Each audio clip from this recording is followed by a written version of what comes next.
Bonjour les amis, dimanche 4 juin à 5h42, ce sera la pleine lune en Gémeaux. Alors, je viens vous en parler quelques minutes pour qu'on puisse discourir sur cette pleine lune du 4 juin. Alors, cette pleine lune du 4 juin, donc la pleine lune de juin est appelée la pleine lune des fraises parce que c'était à cette époque-là que les Amérindiens cueillaient leurs fraises. Chez nous, les Européens, c'est la pleine lune de la rose. Parce que, ben, je ne sais pas si vous avez un jardin, en tout cas le mien est très fleuri. Les fleurs, en tout cas les roses en baume, nous donnent généreusement leur parfum. Et c'est vrai qu'en alchimie, c'est à ce moment-ci qu'on va faire beaucoup des travaux particuliers avec la rose, cette fleur, cette fleur, la reine des fleurs, avec son parfum unique, qui se prête assez bien à certaines opérations opératives, en tout cas d'alchimie opérative. Donc voilà, ça c'est la pleine lune des roses. Et chez les Celtes, c'est la pleine lune du cheval. Alors cette pleine lune de juin, du 4 juin, tombe, si on peut dire, une semaine après la Pentecôte. Si vous êtes ami avec moi par exemple sur Facebook, vous avez vu que j'ai posté un petit article sur la Pentecôte en vous disant que ben oui, la Pentecôte intervient généralement 50 jours après Pâques et le chiffre 50 dans cette cabale mystique dont je vous parle souvent, que m'a apprise mon ami Georges, eh bien ce chiffre 50 est un chiffre de libération. Donc, je me faisais la réflexion quand j'ai enregistré, si je puis dire, toute cette pleine lune du 4 juin. Je vous l'ai fait en fait le dimanche de Pentecôte. Donc on était dans ce flux de libération et je réfléchissais à cette pleine lune qui intervient, donc qui va être à son apogée à 5h42 sous le signe du Sagittaire. Et le signe du Sagittaire, eh bien, c'est Chiron, Chiron dans la mythologie grecque, cet homme mi-cheval, mi-homme, hein, fils de Chronos et de Philéra, et qui était cet enseignant hors pair qui éduquait les dieux, mais aussi les demi-dieux, de ce savoir qu'il avait, qui était, on peut dire, à cheval entre une tradition un peu plus novatrice, plus civilisatrice, et la tradition un peu plus, le savoir un peu plus occulte, un peu plus ésotérique, un peu plus secret. Et donc, quand la pleine lune est dans le signe du Sagittaire, elle nous dit, mais qu'est-ce que tu as encore besoin d'apprendre? Vers quelle connaissance as-tu encore besoin de te tourner? Et donc, après cette Pentecôte là qui nous dit ben il est temps de se libérer puisque un des rituels qu'on peut faire lors de la Pentecôte, c'est se délivrer des serments dont on n'a plus besoin, ces serments qui nous empêchent d'aller vers notre propre liberté. Vous savez, tous ces serments qu'on peut lier sur votre tête sans que vous soyez spécialement d'accord, du genre s'il m'arrive quelque chose, jure-moi que tu reprendras l'entreprise, jure-moi que tu t'occuperas de la maison, jure-moi que tu t'occuperas de ta sœur. Vous voyez, ce genre de choses, vous êtes obligé de prêter serment, de jurer que vous vous en occuperez, que vous, effectivement, vous prendrez le relais. Eh bien, tous ces serments, parfois, ne sont plus d'utilité, pourtant ils perdurent. Pourtant, on reste loyaux à ces serments qu'on a prononcés et qui même finalement nous desservent à un moment donné. Parce que peut-être que ben voilà, cette entreprise n'a pas besoin qu'on la continue, elle est arrivée à un tournant et s'épuiser pour la maintenir à flot est contre-productif, y compris pour l'entreprise en elle-même qui a offert tout ce qu'elle avait à offrir.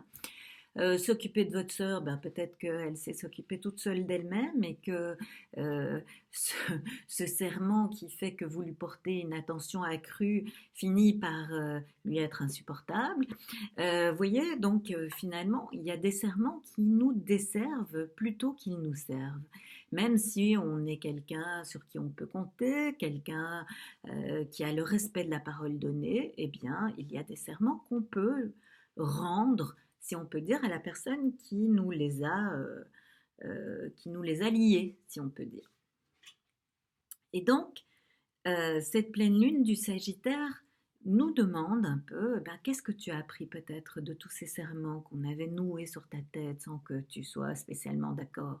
Qu'est-ce que tu as appris de tout, finalement, de cette voie-là, de cette voie d'enseignement pour continuer ta propre voie, ta propre direction, parce que euh, le Sagittaire, c'est aussi l'archer céleste, celui qui montre une direction, celui qui va envoyer cette flèche. Vous savez que la flèche, c'était une manière, en fait, de trouver un endroit sacré, de trouver une direction sacrée. Vous savez que les anciens, parfois, comment dire, ils lançaient une flèche, ils tiraient une flèche, et là où tombait la flèche, eh bien, se trouvait un endroit sacré, se trouvait une direction à suivre, se trouvaient certaines choses à faire, et donc on plaçait, si on peut dire, une certaine confiance dans l'endroit qui allait être montré par cette flèche pour suivre cet endroit, pour se mettre en route vers cet endroit, pour y construire quelque chose de particulier. Et donc, cette pleine lune du Sagittaire nous parle de tout ça. Donc, de qu'est-ce que tu as appris de tous ces serments peut-être qu'on a pu nouer sur toi et qui peuvent ne plus être d'actualité. Qu'est-ce que tu as appris de tous ces pas vers différentes connaissances qui sont là et qui te montrent peut-être un chemin à suivre? Vas-tu enfin le suivre? C'est un peu ça, on est là-dedans. Et c'est vrai que je vous l'ai dit, je ne sais plus si je vous l'ai dit, mais c'est la pleine lune chez les Celtes des chevaux. Et vous savez que la lune de juin donc, est cette lune des chevaux. Et le cheval, dans son symbolisme, représente aussi cette liberté. Vous savez, hein, vraiment, on le voit on l'a vu dans différents films, on l'a lu dans différents récits. Le cheval, il a cette partie intuitive. Il a cette partie connectée à quelque chose qui nous, parfois, nous dépasse. C'est grâce au cheval, vous savez, hein, j'ai tendance à vous le raconter quand vous suivez les cours de runes avec moi, puisqu'il y a une rune entière qui est consacrée au cheval, qui est la 19e, qui ressemble à un M et qui s'appelle Éoise. Eh bien, j'ai tendance à vous le raconter souvent, que sans le cheval, notre civilisation ne serait pas la même. On n'aurait pas pu aller aussi loin, on n'aurait pas pu voir autant de civilisations différentes, on n'aurait pas pu se brancher sur toutes sortes de, d'autres influences qui finalement ont fait que notre civilisation s'est enrichie de tous ces apports, s'est enrichie de tous ces voyages, s'est enrichie de tous ces échanges mutuels entre civilisations. Sans le cheval, ça n'aurait probablement pas existé. Et puis, ben, sans le cheval, dans les civilisations, dans les philosophies un peu plus froides, ben, on sait très bien que sans le cheval, ben, ça aurait été plus difficile d'aller d'un endroit à l'autre. Pour se perdre dans les longues nuits glacées, heureusement qu'il y avait le cheval qui abattait des kilomètres, sinon on n'y serait pas arrivé. Et donc le cheval a une place prépondérante dans tout ce qui est, dans toutes les civilisations, quelles qu'elles soient. Et c'est souvent le soleil dans le ciel, sur son char qui va d'un endroit à l'autre. Il est toujours, je dirais, tiré par des chevaux.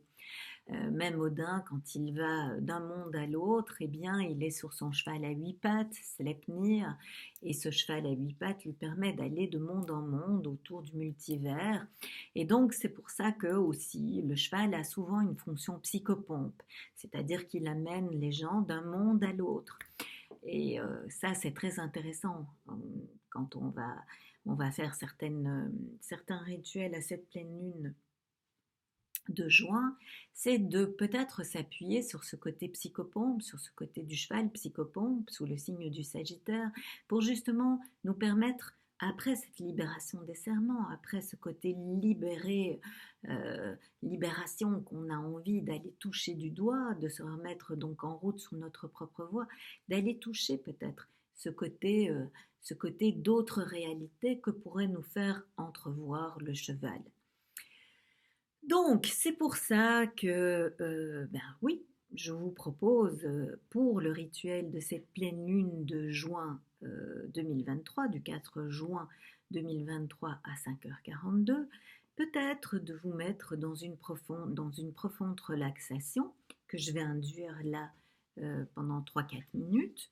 Donc, je vous suggère de vous laisser porter par ma voix, de vous mettre dans un endroit qui vous est très agréable, où vous êtes parfaitement confortable, et dans un endroit où vous allez pouvoir vous relaxer pendant les 5 prochaines minutes à venir.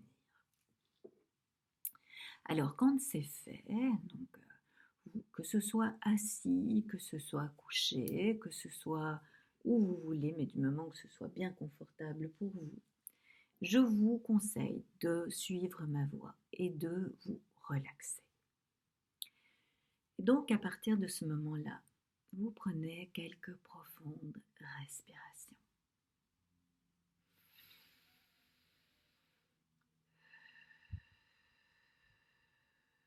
Et à chaque expiration, vous descendez dans un état de relaxation de plus en plus profond.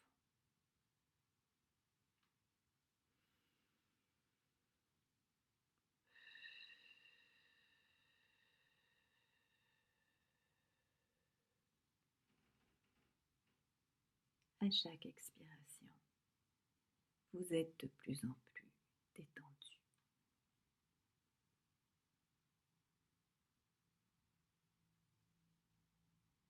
Tout est parfaitement calme autour de vous. Vous entendez dans un état second tous les bruits autour de vous. Le chant de l'oiseau,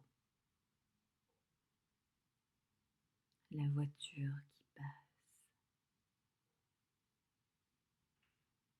Tout ça s'ajoute à votre relaxation profonde.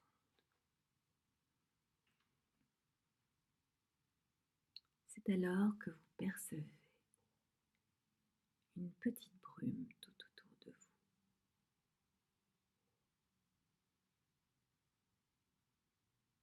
Cette brume vous entoure,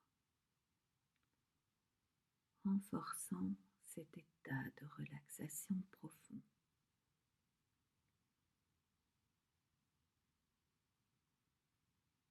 Et vous vous apercevez qu'à chaque inspiration, cette brume entre à l'intérieur de vous,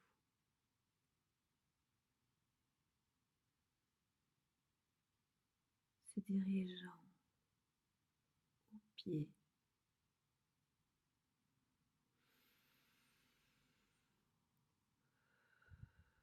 aux jambes,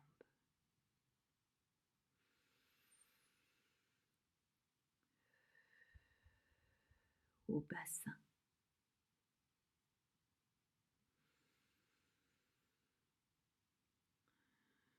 aux poumons, aux bras, à la gorge, et vous vous apercevez qu'il n'y a plus aucune différence entre la brume et vous. Vous êtes cette brume. Quelle est sa texture, son parfum, sa couleur?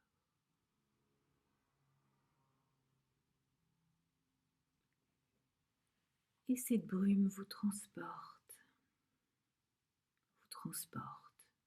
encore et encore,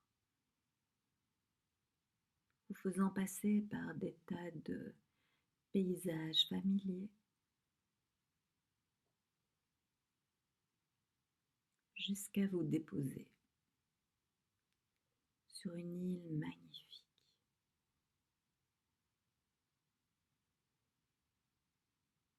baignée de soleil.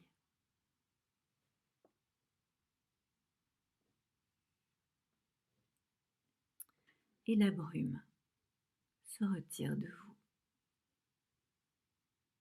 Elle reste dans les environs, mais vous êtes à nouveau vous-même.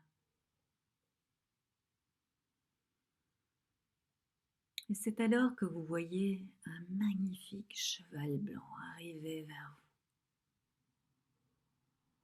Il est énorme, mais il est paisible. Vous ne bougez pas, vous attendez qu'il vienne à vous.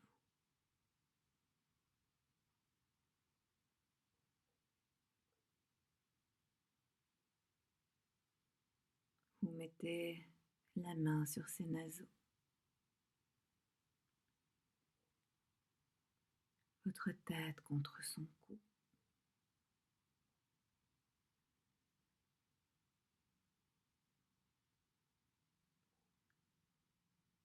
Et vous voilà déjà sur son dos.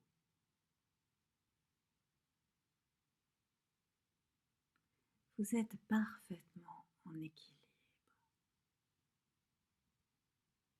Vous pensiez tomber, mais pas du tout.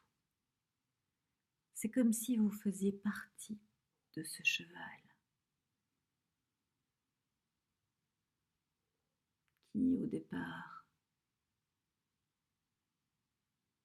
marche au pas, accélère la cadence, au trot, et vous faites toujours partie de ce cheval immense.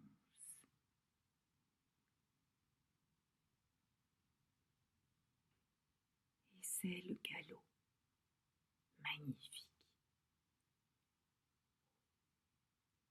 qui vous plonge dans une ivresse incroyable. Une ivresse que vous n'aviez plus sentie depuis longtemps, qui remplit votre cœur, l'expanse. Oui, vous êtes libre.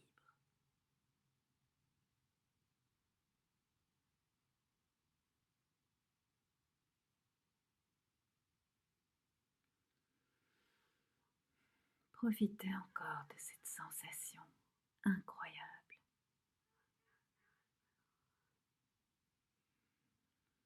Vous êtes en train de rêver avec les dieux.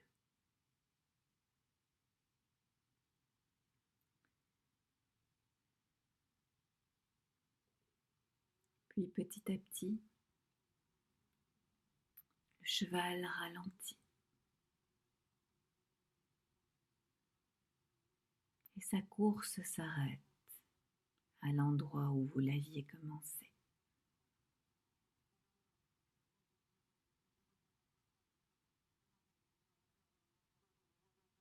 Vous descendez, le remerciez.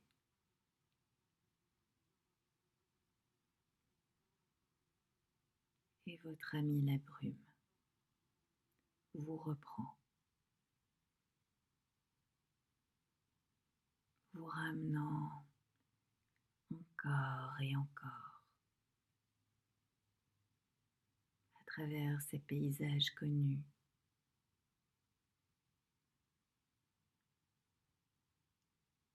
pour vous déposer dans l'ici et maintenant.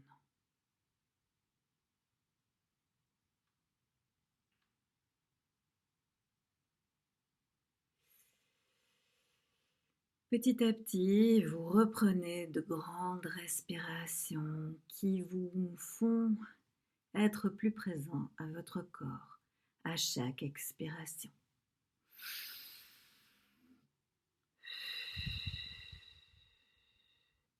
Vous bougez vos pieds, vos mains,